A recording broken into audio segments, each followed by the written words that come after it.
Hi friends, உணவு தோழியின் அன்பான வணக்கம். இந்த முட்டைக்கோஸை பார்த்தாலே அதில் ஒரு ஸ்மெல் வரும் இல்லையா? அந்த ஸ்மெல்லு தான் தோணும் எல்லாருக்கும். ஸோ அது நமக்கு யாருக்குமே அதை சாப்பிடவே பிடிக்காது. இந்த கெட்ட வாடையை வச்சுட்டு நம்ம எதை சாப்பிட்ணுமா அப்படிங்கிற மாதிரி தோணும். இந்த மாதிரி தோணல்னால இதை சாப்பிடாமல் இருக்கிறவங்களுக்கான ஒரு சிம்பிள் ரெசிபி தான். இந்த ரெசிபி ரொம்ப டேஸ்டியாக இருக்கும். ஸோ கண்டிப்பாக ட்ரை பண்ணி பாருங்கள். அதனால் வாங்க நம்ம வீடியோக்குள்ளே போகலாம். அதுக்கு ஒரு 100 கிராம் முட்டைக்கோஸ் எடுத்திருக்கேன். 2 பூண்டு, கொஞ்சம் மீடியம் சைஸ் பூண்டு, அதை வந்து குட்டி குட்டியாக ஸ்லைஸ் பண்ணி வச்சுருக்கேன். 5 வத்தல் எடுத்திருக்கேன். இது வந்து கொஞ்சம் காரமாக இருக்கும் 5 வத்தல்.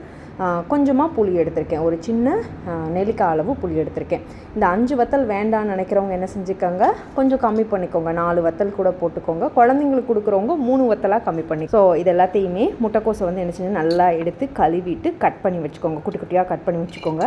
ஒரு பாத்திரத்தை சூடு பண்ணி வச்சு 2 ஸ்பூன் கடலெண்ணெய் ஊற்றிக்கோங்க. 2 ஸ்பூன் கடலெண்ணெய் ஊற்றி கடலெண்ணெய் நல்லா சூடான பிறகு நம்ம கட் பண்ணி அலசி எடுத்து வச்சுருக்கோம் இல்லையா, அந்த முட்டைக்கோஸை நல்லா தண்ணியை வடிச்சிட்டு இந்த எண்ணெயில் போட்டு நல்லா வதக்க ஆரம்பிங்க.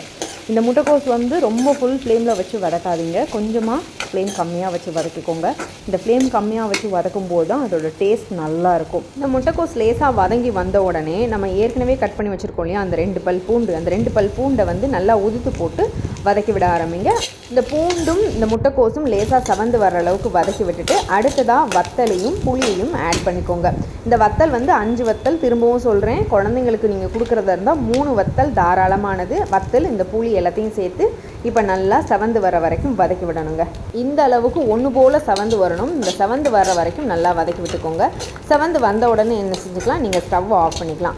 ஆஃப் பண்ணிவிட்டு இந்த நம்ம வதக்கி வச்சுருக்கிற பொருட்கள்லாம் கொஞ்சம் ஆறட்டும். ஆறுற வரைக்கும் விட்டுட்டு திரும்பி நம்ம என்ன செஞ்சுக்கிற போகிறோம், மிக்ஸி ஜாரில் போட்டு இப்போ அரைச்சிக்க போகிறோம்.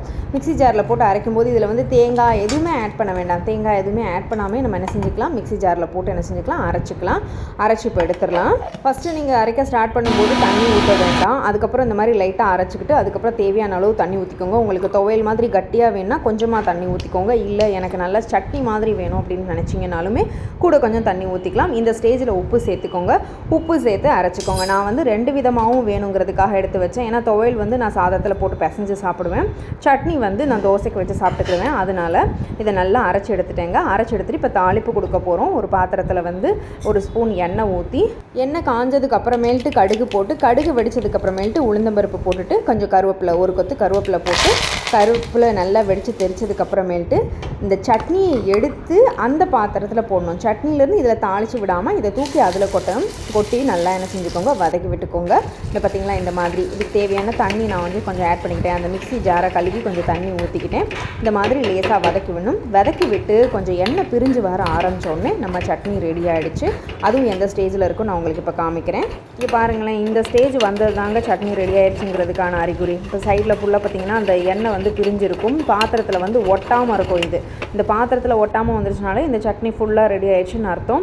ஸோ இந்த ஸ்டேஜில் என்ன செஞ்சுக்கலாம், நம்ம வந்து ஸ்டவ் ஆஃப் பண்ணிக்கலாம். இந்த சட்னிக்கு முருகெலாம் ஒரு தோசை ஊற்றினா சூப்பராக இருக்கும். அதனால் நல்லா நெய்யை ஊற்றி ஒரு தோசையை போட்டுக்கலான்னு சொல்லிட்டு தோசை போட்டால் உங்ககிட்ட பேசிக்கிட்டே அந்த தோசையும் கருக விட்டுட்டேன் நான். ஸோ நடுவில் இருக்கிற கருகினை மட்டும் நம்ம பிச்சுக்கலாம். பிச்சு நம்ம பிள்ளைங்களுக்கு வச்சுக்கலான்னு சொல்லிட்டு தோசையை நல்லா எடுத்துகிட்டு அந்த கருகின பாட்டை மட்டும் பிச்சுட்டு இப்போ நம்ம செஞ்சோம் இல்லையா அந்த சட்னியை வச்சு அதுக்கு தேங்காய் சட்னியும் வச்சு இப்போ சாப்பிட போகிறேன். சூப்பர் டேஸ்ட்டுங்க. ஸோ இதே மாதிரி நீங்களும் இந்த தோசைக்கு இந்த சட்னி ட்ரை பண்ணி பாருங்கள். இது முட்டைக்கோஸ் சட்னின்னு சொல்லி நீங்கள் சொன்னால் மட்டும்தான் தெரியும். மற்றபடி நார்மல் கார சட்னி மாதிரி தான் இருக்கும். அந்த முட்டைக்கோஸ் ஃப்ளேவரோ அந்த ஸ்மெல்லோ எதுவுமே இல்லாமல் இருக்கும். இதை நீங்கள் தாராளமாக சாதத்துலையும் போட்டு சாப்பிட்லாம். ஸோ கருகின தோசைன்றதுனால இன்னொரு தோசையும் ஊற்றி நம்ம சாப்பிட்டுக்கலான்னு சொல்லிட்டு இன்னொரு தோசை கருகாமல் எடுத்து சாப்பிட்டாச்சு. நீங்களும் இதே மாதிரி ரெடி பண்ணி சாப்பிட்டு பார்த்துட்டு எப்படி இருக்குன்னு சொல்லி கமெண்ட்டில் சொல்லுங்கள். இதே மாதிரி பயனுள்ள உணவு குறிப்புகள் பற்றியும் உணவு தோழியோட ஃபுட் ப்ராடக்ட்ஸ் பற்றியும் தெரிஞ்சுக்கணும்னா நம்ம உணவு தோழி பேஜை சப்ஸ்கிரைப் பண்ணுங்கள், ஃபாலோ பண்ணுங்கள், லைக் பண்ணுங்கள், ஷேர் பண்ணுங்கள். உங்கள் குடும்பத்தார் மற்றும் நண்பர்களோட அதிகமாக ஷேர் பண்ணுங்கள். மீண்டும் ஒரு வீடியோடு சேர்ந்துக்கிறேன். அதுவரை stay tune for the updates.